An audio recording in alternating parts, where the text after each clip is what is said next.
So the plan here is to pull out this OM616. So right now I am undoing the radiator plug right now. You can see it dripping here. And let me continue at it. This is the mount. This is the plug and the mount. So once I take this out, it will spill out. Okay, now that we've got this drain thing removed and it is leaking out here, we can go for this bad boy, which I've already loosened a little bit. So the plastic on these is known to break. So instead of just yanking on it, if it's not going to come off smooth, we're supposed to pry on it with this screwdriver. Okay, now that this one's gone, I'm going for this hose here. And then we're gonna get under the car and hit that hose down there. And I believe there's 2 hoses. I'll get back to you on that, but this hose knows. Now I have to go for this bottom hose here. You can see the clamp is right, it's kind of hidden. It's gonna be a pain to get to, but so next you'll want to remove the little clips here. You can see I've done one. You just kind of come underneath, apply pressure, lift it up, come back the other way. Scratched up my paint a little bit, but I don't care because this thing's old. If you care, and don't do it how I did it. Got it off though, nothing's broken. So now we have a little bit of play with it. Next I pried this off. I'm not sure if that's how it's supposed to be done, but I can put it back on, so no harm, no foul. Next I removed one clip here, and here's the second one removed. Now that's the shroud over the radiator. Now I believe some things are free in here. Let me use both hands. I had to go in there and go ahead and remove a bolt that was right in here. And it was holding these 2 together. And now this should come freely out. Let's go around to the top and try. Got all the hoses disconnected. Yes, it wants to come. I might need 2 hands. Yeah, I need 2 hands. I have the radiator and the shroud out, which gives me this big hole here. And I can figure out what I want to disconnect next. So that previously mentioned bolt was a 10mm, and I believe these ones here are 13, I believe. Yes.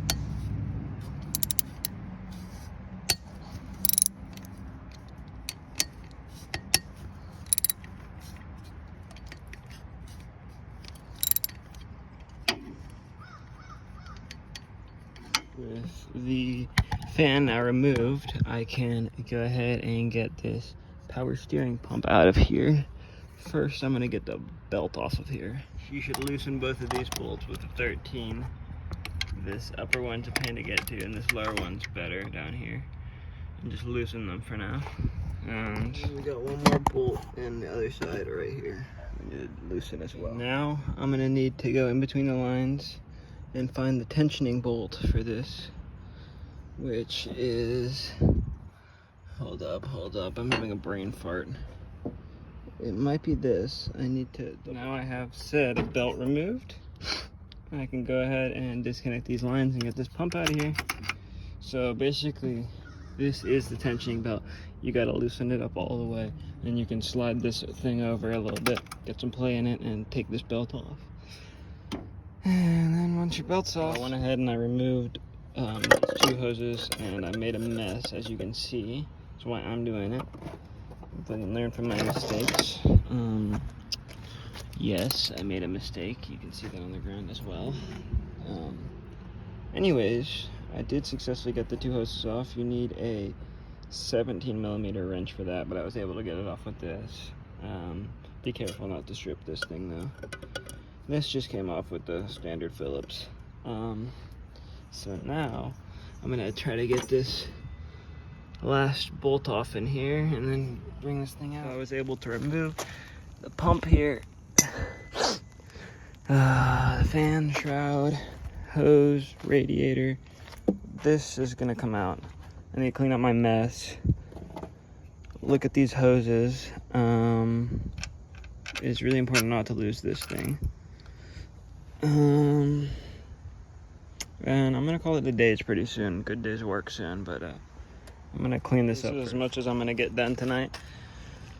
We got our belt, power steering belt, reservoir for wiper fluid, I believe, power steering pump, hose from power steering pump, fan shroud, fan hose, hardware, radiator, and cleaned up the bay a little bit.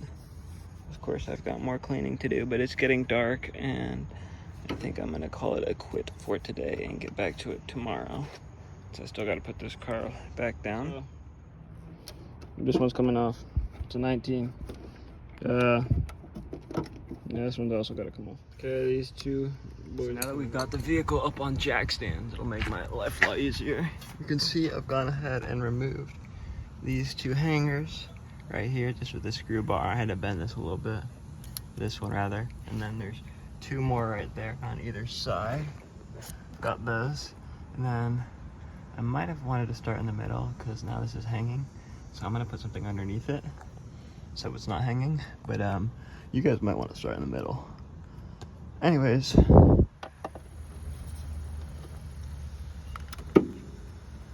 So I was incorrect earlier. I don't think the best move is to take these off necessarily. I think you're better off taking this off, which is a 13 here, and then the nut is a 12.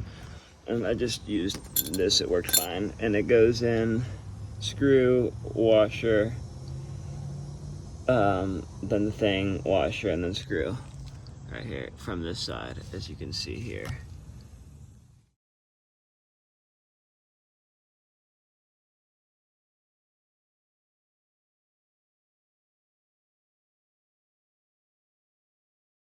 So I got the exhaust off. These were a pain. I had to PB blast the hell out of them. But they did come. They did come eventually. And now I am removing these lines here. I'm just making note of them so it's easy for me to install again. This guy here came in from this boy here. It runs underneath here. Connects here once and then connects here twice.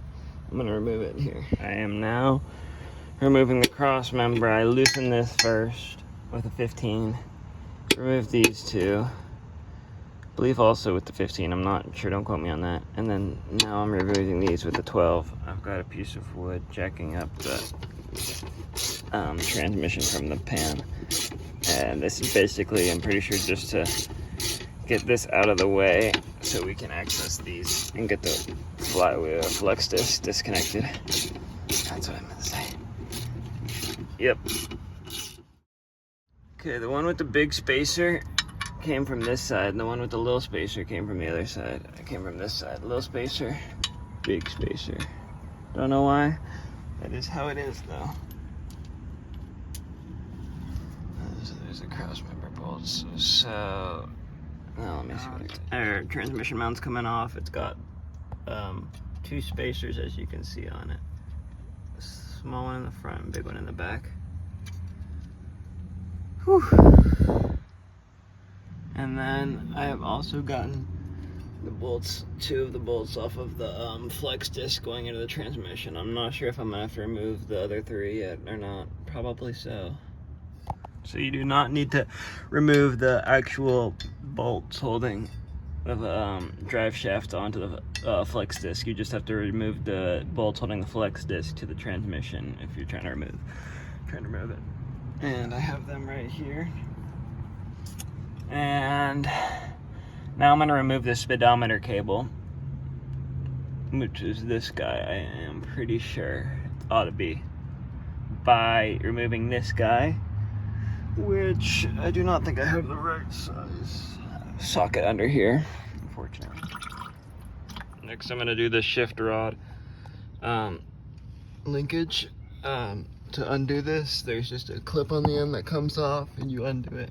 But I have my blue tape and I'm gonna mark each one from towards like facing the front of the engine. So I'm gonna go left, middle, right. left, middle, right.